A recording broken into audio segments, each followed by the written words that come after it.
CUPE is holding a news conference to update the status of bargaining between the province and education workers. President Lauren Walton is speaking now. Let's listen in live. Make a single move. We're still here until the end of today. We want to negotiate.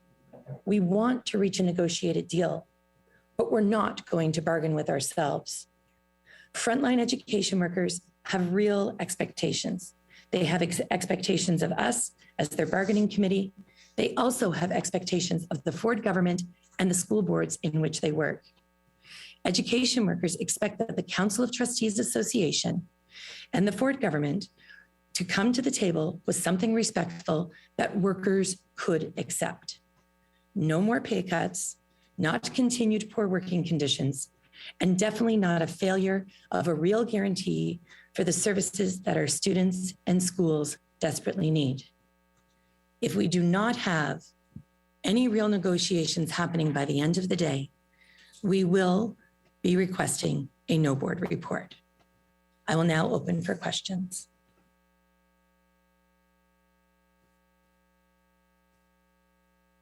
Hi, Laura, it's Colin from Global. So what specifically now are you looking for in order to avoid filing the no board report? Is it a matter of compensation? And can you be specific in terms of exactly what the government has offered maybe over the last 2 days, or if they've shown any sign of movement? They have offered us nothing. As a matter of fact, today they came back and asked us to start taking away from our proposals without showing anything. And we said, listen, we've been bargaining with ourselves for the last month. It is time for them to move. You can't come back to us saying that 1.25 and 2% are reasonable. It will not be ratified. It's time for them to come to a real deal. And by, if we need to request a no board report in order to apply that pressure, if that's what the pressure that they need in order to come to the table, then that's what's going to happen. Kristen? Hi, yes, thanks for taking my question. I'm just wondering why you're coming out now to announce this. Why not wait to the end of the day and see how things go? Why are you doing this now? We're hoping that, we can talk about it now. We have flagged for them that this is what was going to be happening. We're hoping that, maybe by saying, hey, listen, this is going to happen in the public, that we can get some pressure. There has been clearly a disconnect between what people are seeing in the media and what is happening at these tables. You can't say that you want a real negotiated deal, but not come to the board table with a real deal or even a real proposal. It's just been status quo, and nothing that has been offered by this government or by the school boards is going to help students, is going to help parents, or help workers. It's time.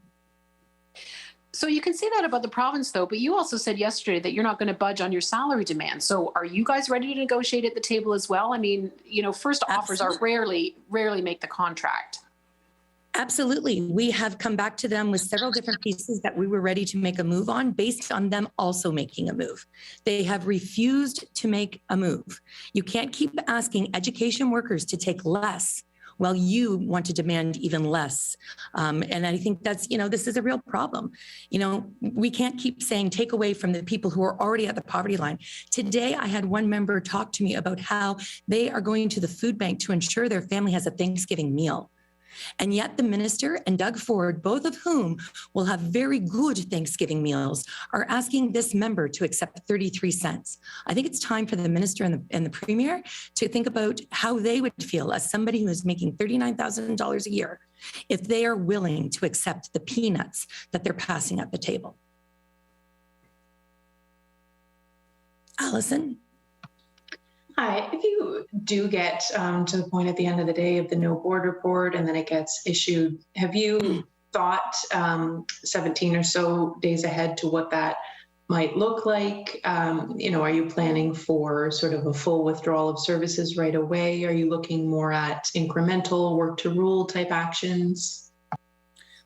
So we are only going to be requesting the no board. It will need to be filed. There's a countdown period that happens, and we will be talking to members about where they are ready. But a lot of that's going to be based on what we see happen between now and then. There are still 2 bargaining dates.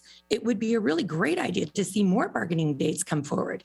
Really, the government and the school boards have the power to avoid all the striking, any sort of job action whatsoever.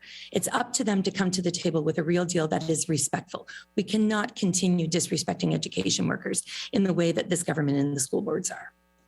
And to the point of the 2 more bargaining dates, I guess similar to Chris's question, then why not wait until the end of those 2 dates to see if you need to file a no board or not? Well, because right now we're just bargaining with ourselves, Allison. And so while those 2 dates are there, it is clear that there needs to be a little bit more pressure on this government and the school boards to recognize that the 45,000 workers are serious. They are not taking the scraps that this government is offering.